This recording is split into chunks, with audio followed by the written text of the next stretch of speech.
नमस्कार दोस्तों, मैं दीपंकर।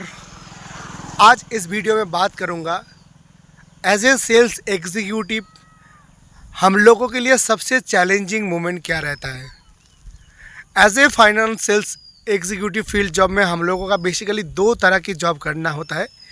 एक बिजनेस सेल्स मतलब लोन प्रोवाइड करना, और एक बिजनेस कलेक्शन मतलब कलेक्शन प्रोवाइड करना। तो कलेक्शन वालों का चैलेंज अलग होता है, उसके लिए मैं एक दूसरे दिन वीडियो बना दूंगा। लेकिन आज मैं इस वीडियो में बात करूंगा एज ए सेल्स एग्जीक्यूटिव क्या क्या चैलेंज आपको फेस करना पड़ता है, और as a sales executive sales को बढ़ाने के लिए क्या क्या प्रोसेस आप अप्लाई करना पड़ेगा, और एज ए सेल्स एग्जीक्यूटिव अगर सही से काम करते हो तो कितना सैलरी आपको मिल सकता है एक्सपीरियंस बंदे को। तो जो लोग मेरे चैनल पे पहली बार आए हो, फाइनेंस रिलेटेड जॉब में ज्वाइन करना चाहते हो, आप प्लीज़ मेरे चैनल को लाइक सब्सक्राइब कमेंट करके शेयर करके रख दीजिएगा, ताकि इसके बाद जो भी मैं वीडियो डालूँ उसका नोटिफिकेशन आपके पास तुरंत चला आए। सबसे पहले मैं आपको बताना चाहूँगा, फाइनेंस जॉब में बहुत तरह की सेल्स जॉब होता है। जैसे माइक्रो फाइनेंस में JLG ग्रुप लोन सेल्स होता है। पर्सनल लोन में आपको पर्सनल लोन का कस्टमर को लोन प्रोवाइड करना पड़ता है। बिजनेस लोन में दुकानदारों को लोन प्रोवाइड करना पड़ता है। तो मैं आज बात करूंगा बिज़नेस लोन की सेल्स एग्जीक्यूटिव के बारे में। सबसे पहला बात है कि बिज़नेस लोन जो होता है, MSME लोन का स्कोप जो है इंडिया में बहुत बढ़ चुका है। तो इसलिए मार्केट में बहुत सारा कंपनी इंडिया में बिज़नेस कर रहा है, और इस जॉब में जो है फ्यूचर में बहुत सारा अपॉर्चुनिटी भी बढ़ता जाएगा। मार्केट में नया नया बिज़नेस लोन का भी कंपनी लॉन्च कर रहा है, और जो कंपनी बिज़नेस लोन पहले प्रोवाइड नहीं करता था वो भी आज के दिन बिज़नेस लोन प्रोवाइड करना चालू कर दिया है, मार्केट को ध्यान पर रखते हुए। तो बिज़नेस लोन में ज्वाइन करने के लिए बेसिकली आपका जो क्वालिफिकेशन आपका ग्रेजुएट होना चाहिए। कुछ कंपनी 10+2 कैंडिडेट को भी प्रेफर कर रहा है, लेकिन मेरे ख्याल से आप लोग ग्रेजुएट होंगे तो अच्छा रहेगा। कुछ कंपनी एक्सपीरियंस मांगता है, तो इसलिए मैं आपको बताना चाहूँगा एक्सपीरियंस के लिए आप माइक्रो फाइनेंस से अपना करियर शुरू कर सकते हो। नहीं तो अगर कुछ कंपनी एक्सपीरियंस नहीं मांगता है तो आप डायरेक्ट जो है अपना बायोडाटा दे के आप इंटरव्यू दे सकते हो। बिजनेस लोन के कुछ कंपनी के नाम मैं बताना चाहूँगा, जैसे Belstar micro finance, I finance, Ugro capital, Aditya Birla capital. उसके बाद मैं बताना चाहूँगा इंडसइंड बैंक, L&T फाइनेंस। बहुत सारा कंपनी मार्केट में बिजनेस लोन प्रोवाइड कर रहा है। तो ये सब कंपनी में ज्वाइन करने के लिए आपको जो है कंपनी में आपका बायोडाटा जमा करना पड़ेगा, फिर इंटरव्यू होगा तो फिर आप जाके ज्वाइन कर सकते हैं। लेकिन अभी जो मेन मुद्दा वो है आपका चैलेंज क्या है और बिज़नेस को बढ़ाना कैसे। सबसे जो मतलब बुरा लगता है हम लोगों को as a business loan executive, हम लोगों का मैक्सिमम काम होता है नया कस्टमर को लोन प्रोवाइड करना।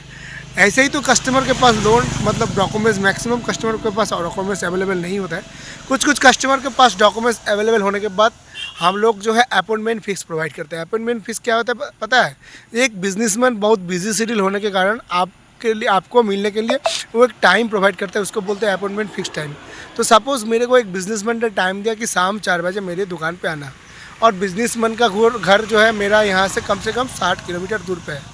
तो इस सिचुएशन में क्या करना पड़ेगा कि मेरे को जो है, क्योंकि बिजनेसमैन ने तो टाइम दिया और उनका तो है बिजनेस शेड्यूल रहता है, तो मेरे को जाना पड़ेगा क्योंकि ये मेरा रिस्पॉन्सिबिलिटी है।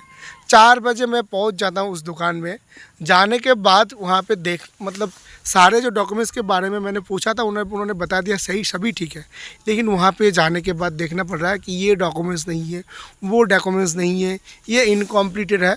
तो इस सिचुएशन में क्या होता है, लोन रिजेक्शन हो जाता है। और लोन रिजेक्शन हो जाता है, ये बड़ी बात नहीं है, हम लोगों के प्रोफेशन में होता है। लेकिन सबसे बुरा लगता है क्या पता है आपको, कि हम लोगों का टाइम बर्बाद हुआ, एक लीड लॉसेस हुआ। और ये सिर्फ JLG सिर्फ बिजनेस लोन में नहीं, कई बार पर्सनल लोन में भी होता है, कई बार जो है JLG ग्रुप लोन में भी होता है। तो कस्टमर जो है कभी बहुत बार मिस इन्फॉर्मेशन प्रोवाइड करता है। दूसरे टाइम क्या होता है, कई बार आप जाके चेक करेंगे कि कस्टमर ने जो टाइम दिया था या लोकेशन बताया था उस लोकेशन में उनका घर ही नहीं है। तीसरी सिचुएशन ऐसा भी हो सकता है कि कस्टमर को जो टाइम आपने दिया, कस्टमर जो आपको जो टाइम दिया था उस टाइम में वो अवेलेबल नहीं है। ये सारे चैलेंज जो है आपको फेस करना पड़ेगा। इस चैलेंज से उतरेंगे कैसे? इस चैलेंज से उतरने से पहले सबसे बढ़िया तरीका है कि आपका कस्टमर का बैकग्राउंड वेरिफिकेशन करना पड़ेगा। बैकग्राउंड वेरिफिकेशन मतलब जो भी कस्टमर आपको लोन के लिए अप्लाई कर रहा है, या लोन के लिए डॉक्यूमेंटेशन के लिए बोल रहा है, आप पहले चेक करो उस लोकेशन में जाके कि वो जो कस्टमर बता रहा है वो इन्फॉर्मेशन सही है कि नहीं। वो जो कस्टमर आपको बता रहा है कि मैं यहाँ पे 5 साल से काम कर रहा हूँ या बिज़नेस कर रहा हूँ, ये इनका इन्फॉर्मेशन सही है कि नहीं, उनको किसी जगह से लोन मिला है कि नहीं। अगर आपको ये सब इन्फॉर्मेशन लेना है तो आपको जो है आपके जो भी लोकेशन में कस्टमर लोन अप्लाई किया है उसके बगल में जो है दुकानदार घर में जाके आपको पूछना पड़ेगा। और loan as a loan officer आपका फर्स्ट जो चेकिंग होता है आपके माध्यम से होता है, उसके बाद आपका क्रेडिट मैनेजर जाके चेक करेगा। तो ये सारे चीज़ आपको करना ही पड़ेगा। दूसरे बात जो है लीड या बिज़नेस को बढ़ाए कैसे। अपने बिज़नेस को बढ़ाने के लिए जितने भी कस्टमर को पूरे दिन में विज़िट करेंगे सभी कस्टमर को कम से कम आपका नंबर प्रोवाइड करके आना पड़ेगा। जो भी लोन में आप काम कर रहे हो, बिज़नेस लोन में काम कर रहे हो, पर्सनल लोन में काम कर लो, एमएसएमई लोन में काम कर रहे हो, जेएलजी लोन में काम कर रहे हो, ये सारे लोन अलग अलग होता है।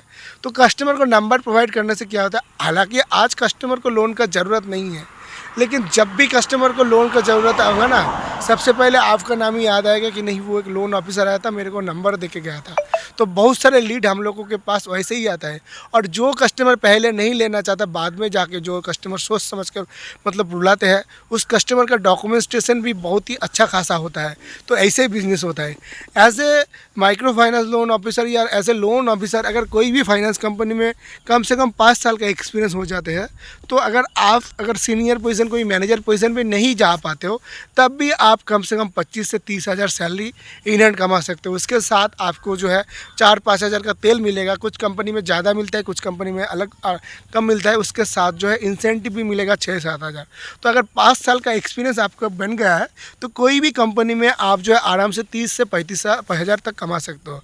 और अगर आपका नसीब अच्छा हो, प्रमोशन मिल जाता है, तो 5 साल के एक्सपीरियंस में तो आप 50-60 हज़ार भी कमा सकते हो। ये तो आपके मेहनत, आपके एक्सपीरियंस, आपके हार्डवेयर के ऊपर डिपेंड करता है। तो ऐसे ही आज का वीडियो बहुत लंबा हो चुका है, और इसी तरह की कंटेंट देखने के लिए आप प्लीज़ मेरे चैनल को फॉलो करें, लाइक करें, कमेंट करें, शेयर करें। धन्यवाद।